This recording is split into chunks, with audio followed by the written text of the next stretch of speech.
Seabird Chapters 22, 23, and 24. Chapter 22. The age of the sail dies slowly.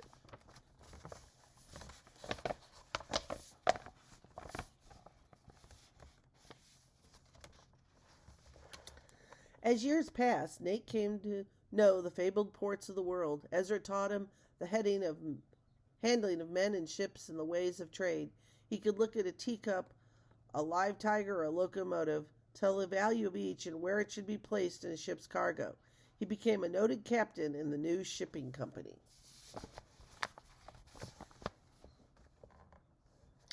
Ezra had saved the money he got as skipper, added to the savings of others, and brought the clipper from her owners.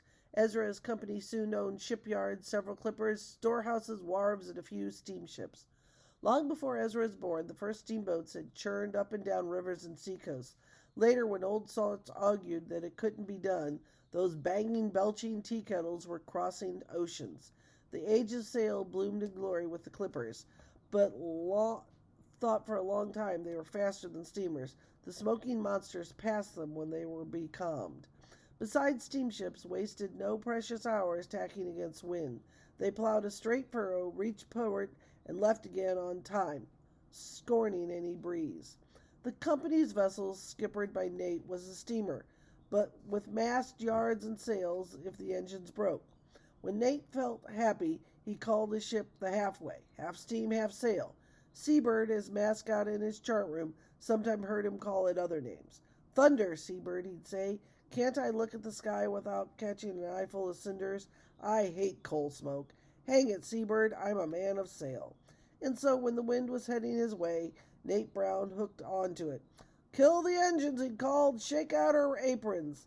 And while the grinning mate would say, "Sails do save coal," and the engineer, "Give us time to tidy up the machinery," and sweating firemen with their helpers, "'Tis sure wonderful when the skipper lets us rest and leans on the sail at wind." "Seabird," Nate would say, "what are you saying? Are good ships doomed to wallow in smoke from now to the end of time? Why can't men just fly in the wind, up and into the sky?"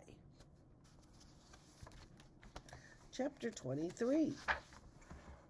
Some people grow to be machines.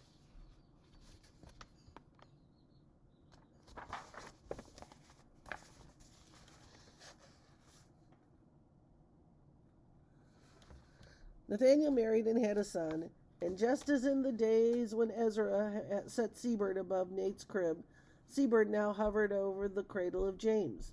The baby's eyes seldom left her, following the swinging dance of her wings. When Jim was 1 year old, Grandfather Ezra carved ships for him to sail on puddles. At 2, Jim sailed with Seabird and Ezra on catboats. Going on 3, the baby chatted with Seabird, naming different types of sailing craft in the harbor. But at 3 years, bright little James Brown lost all interest in sail. Ezra and Nate took him down to the pounding, hissing engine room of a new steamer. He stood on the throbbing iron floor, still as a lump of metal. Only his ears were alive. They followed leaping pistons, jigging crossheads, galloping connecting rods.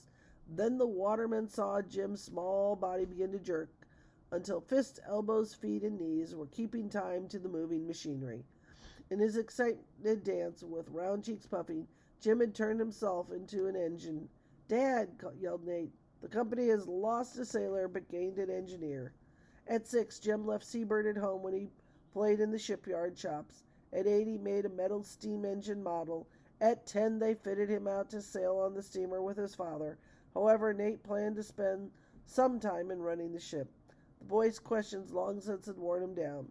So a young man was hired as a teacher to continue Jim's studies. From his wide veranda overlooking the bay, Ezra watched the ship's funnel vanish from sight. "A brainy boy," he said to himself. "He'll be a great credit to the company someday. But even at 10, I'm afraid he's outgrown Seabird." On the steamer, Nate had the same thought. Jim had bolted Seabird to his cabin wall, yet he seemed to ignore her. Nate once said, "Seabird helped me to know the sea. Are you glad she's yours? Aren't you glad Grandfather carved him?" "Oh, yes," said Jim. "You know I admire odd inventions."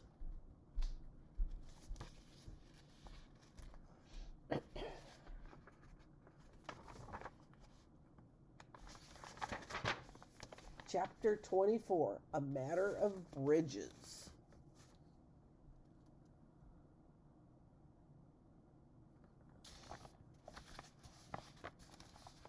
The thing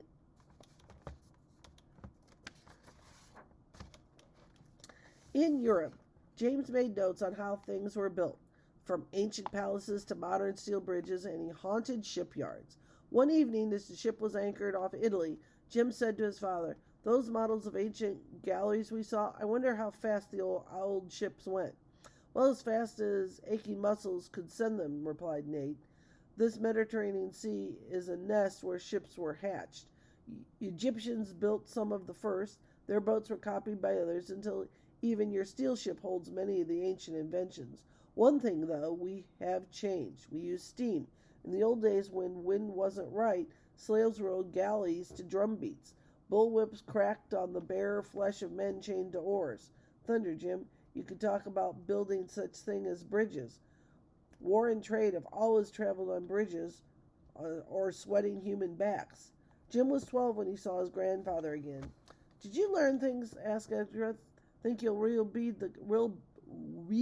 the company's ships?" "Maybe someday," said Jim solemnly. "And yes, sir, I learned things. Father and I had a little talk off Italy, it was.